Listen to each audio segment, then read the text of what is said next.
The U.S. Constitution mandates the Electoral College, but not necessarily the winner-take-all rule. As Michigan falls into one of 5 states debating changes, will Michigan favor the change or oppose it? Hello everyone, and thanks for joining us. I'm Laurel Hess and welcome to Comcast Newsmakers. We are here on location at the state capitol. Joining me now is Senator Steve Bieda, a Democrat from the 9th District. Thank you so much for joining us today. Thank you for allowing me to be on the show today. Before we talk about your opinion on what should happen with the Electoral College, for folks who don't completely understand, we hear about it when every presidential election rolls around, but very quickly, how does it work? Each state is allocated a number of electoral votes based on the population. At a very minimum, the smaller states would have 3 electoral votes. 2 of them represent the 2 Senate seats, and 1 would represent the congressional seat. So in Michigan, we have 14 electoral votes that are allocated from congressional seats plus 2 for the U.S. Senate, so we have 16 electoral votes. You watch the election night of the last presidential election, there's a certain number of electoral votes that the president needs to win, or the person who's going to become president needs to win. And so each of the states, it's allocated by generally a winner-take-all system. So whoever takes the popular vote gets automatically all 16 of the Electoral College votes? For each state. Correct. That's how it's working in Michigan. Now the popular vote at the national level, as we saw in the 2000 election, doesn't necessarily go that way. It's allocated by each state. And that goes back to the drafters of the Constitution that put up an Electoral College largely to protect, I think, the rights of the small states in the selection of presidents.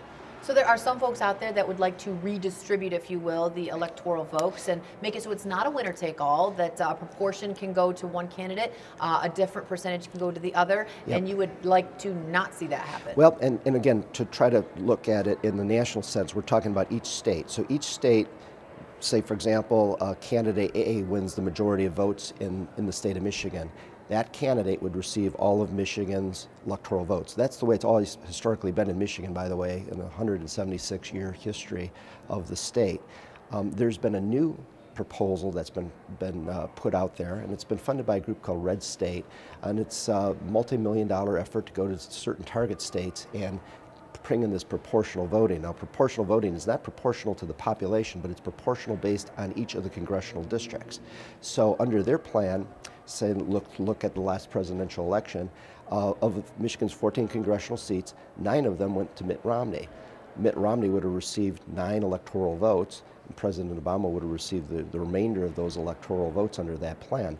Now, the strange thing about that is the majority of the state went to President Barack Obama. And you take a look at the states that they're targeting that you mentioned earlier, it would have rigged the election into a way that would have favored somebody who didn't get the majority of the votes nationally and didn't get the majority of the votes in those states that allocated all those electoral votes to it. So it would basically be enshrining into law an opportunity for the person with a minority of votes to win the electoral votes, but based on each of the states. So in order to see that that does not happen, you've actually proposed a constitutional amendment? Yeah, and the constitutional amendment's nothing really radical. It's what our state law has been for the state's entire history, that whoever wins the majority of the electoral, or the majority of the votes in the state gets all of the state's electoral votes.